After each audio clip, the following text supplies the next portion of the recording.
रविंद्रनाथ टैगोर विश्वविद्यालय के तत्वाधान में 3 दिवसीय विश्व रंग कार्यक्रम का आयोजन किया गया। इसका आयोजन मॉरिशस के विश्व हिंदू सचिवालय में होगा। कार्यक्रम में 30 देशों के 200 रचनाकार शामिल होंगे। इसे लेकर आई सेक्टर विश्वविद्यालय समूह के चांसलर ने बताया है कि इस साल कार्यक्रम का स्वरूप और भी विस्तृत होने के लिए किया गया है। ये हमारे लिए गौरव की बात है कि हम मॉरिशस में विश्व हिंदू सचिवालय के साथ इसको आयोजित करने जा रहे हैं। इस कार्यक्रम का उद्देश्य हिंदी को वैश्विक मंच प्रदान करना है।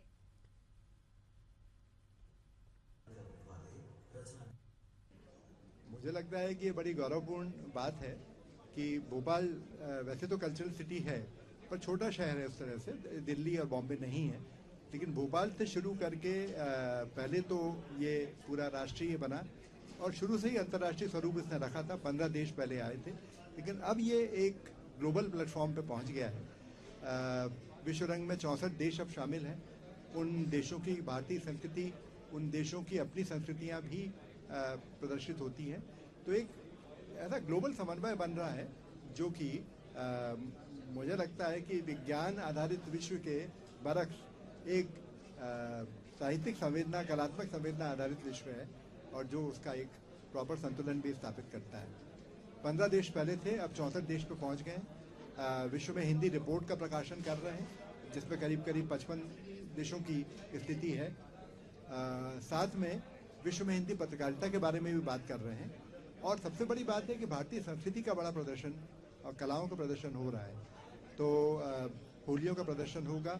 वो होलियाँ जो हमारे गाँव में गाई जाती हैं, हमारे छोटे शहरों में गाई जाती हैं, उनको मॉडर्नाइज करके उनका बैले और नृत्य के फॉर्म में प्रदर्शन कर रहे हैं। जी, हमारे लिए बहुत गर्व की बात है कि भोपाल से जन्मे और बड़े हुए अंतर्राष्ट्रीय साहित्य, कला और संगीत महोत्सव विश्वरंग को इस बार छठे पायदान के रूप में अंतर्राष्ट्रीय मेजबानी को स्वीकार करने का एक मौका मिल रहा है। विश्व हिंदी सचिवालय, जो कि मॉरिशस सरकार और भारत सरकार द्वारा संयुक्त रूप से मॉरिशस में बनाया गया है, उसकी मेजबानी में इस बार विश्वरंग वहां पे आयोजित होने वाला है। 7, 8 और 9 अगस्त 2024 को ये आयोजन हो रहा है।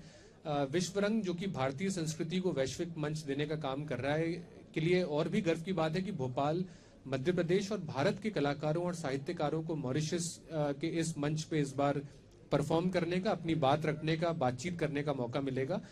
तो हर बार की तरह इस बार भी वैचारिक सत्र हैं, साहित्यिक सत्र हैं, सांस्कृतिक सत्र हैं और बहुत अच्छी बात है कि इस बार सांस्कृतिक सत्रों में और साहित्यिक सत्रों में भी मॉरिशस के साहित्यकार और वहां के कलाकारों का भी इक्वल योगदान विश्वरंग में होने वाला है। तो कुल मिलाकर एक अंतर्राष्ट्रीय स्तर के आयोजन को अंतर्राष्ट्रीय स्तर पे आयोजित होते हुए देखने का गौरव हमें इस बार प्राप्त होगा।